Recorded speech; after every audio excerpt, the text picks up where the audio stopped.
en aquella época, pues el concepto de nación era muy diferente a este de Anderson. Sin embargo, al analizar la literatura y en general la cultura desde el aspecto de la heterogeneidad de las mismas, creo que el concepto de nación que más se nos ajustaría sería justamente este concepto de Anderson. Anderson dice, I propose to the following definition of the nation.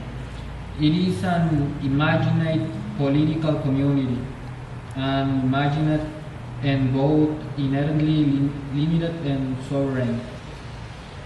O sea que la nación, el concepto de nación es un concepto imaginario, no se basa en cuestiones reales, sino imaginarias.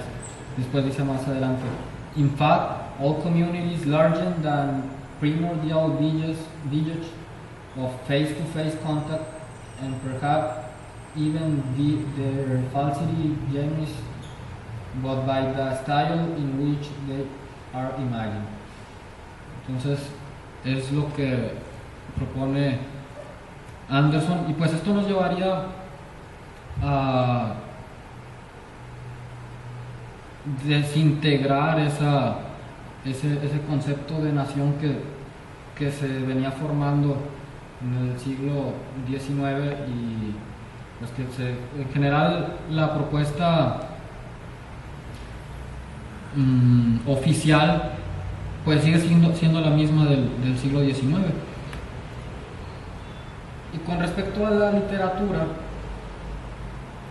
tenemos este otro concepto que es de Antonio Cornejo Polar. Antonio Cornejo Polar desarrolla su propuesta literaria a partir del análisis de las literaturas del Perú, sobre todo en el libro Escribir en el aire,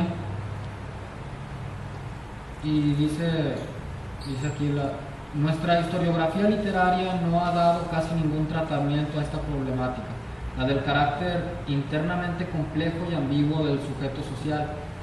Su tendencia a comprender el proceso literario como secuencia unilineal, cancelatoria y perfectiva le impide captar la coexistencia de sistemas literarios diferenciados, cada cual con su propia historia, y le dificulta comprender que incluso dentro del sistema hegemónico se producen simultaneidades contradictorias.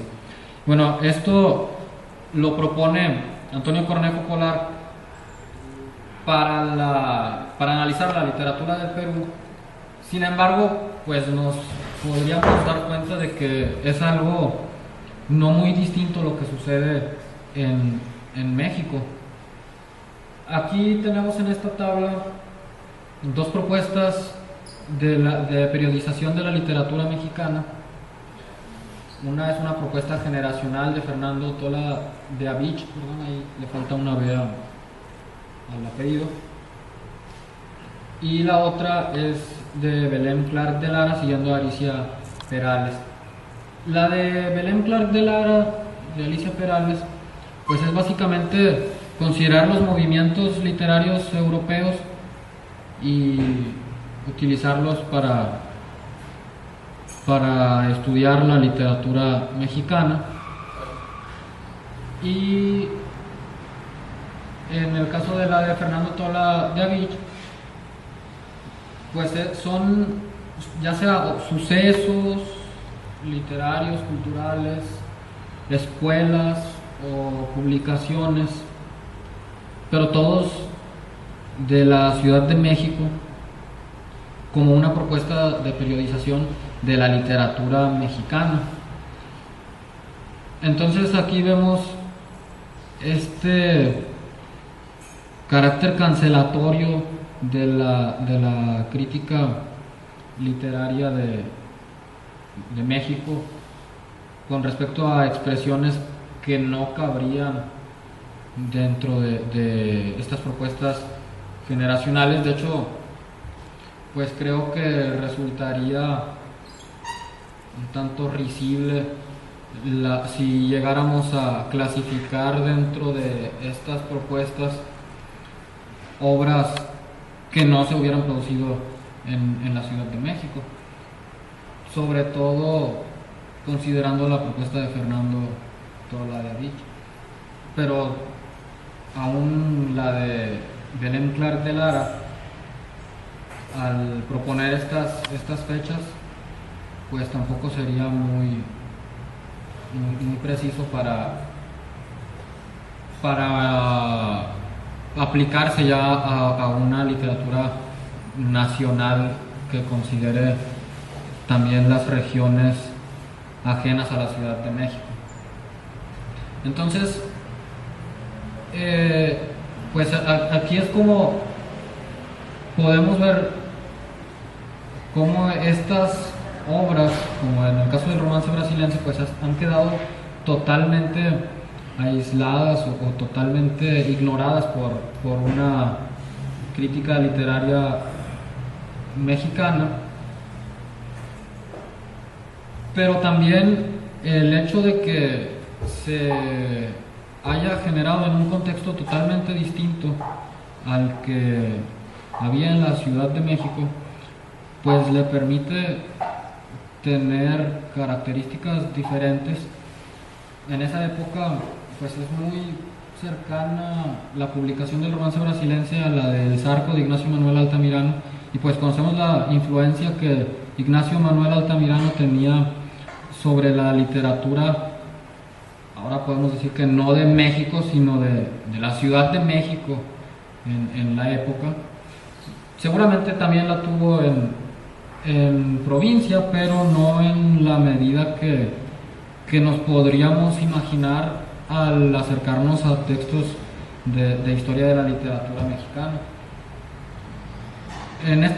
Bueno, ahorita voy a presentarles un fragmento de El Zarco, que es básicamente una descripción de un paisaje, para poder compararla con la descripción del paisaje que hace el brasilense, y vamos a notar características muy diferentes.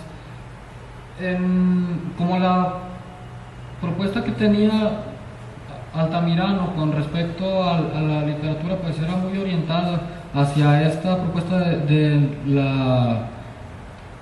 generar una identidad nacional. Pues en la misma descripción del paisaje podemos notar esto, sobre todo en cómo nos pone cosas distintas y pretende que se haga una síntesis de las mismas.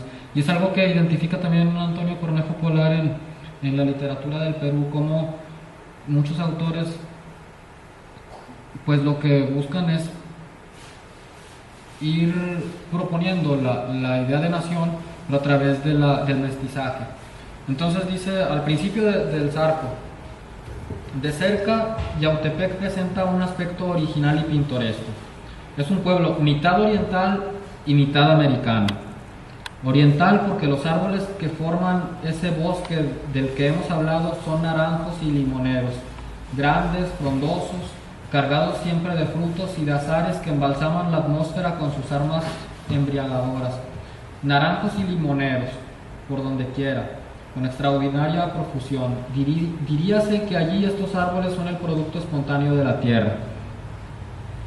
Lo dice más adelante: verdad es que este conjunto oriental se modifica en parte por la mezcla de otras plantas americanas, pues los bananos suelen mostrar allí sus esbeltos troncos y sus anchas hojas, y los magueyes y otras zapotáceas elevan sus enhiestas copas sobre los bosquecillos, pero los naranjos y limoneros dominaban por su abundancia. De hecho, no nada más es la síntesis, sino que pone a uno sobre el resto, y pues no sé si casualmente sea que el que está arriba pues es el extranjero, los naranjos y limoneros.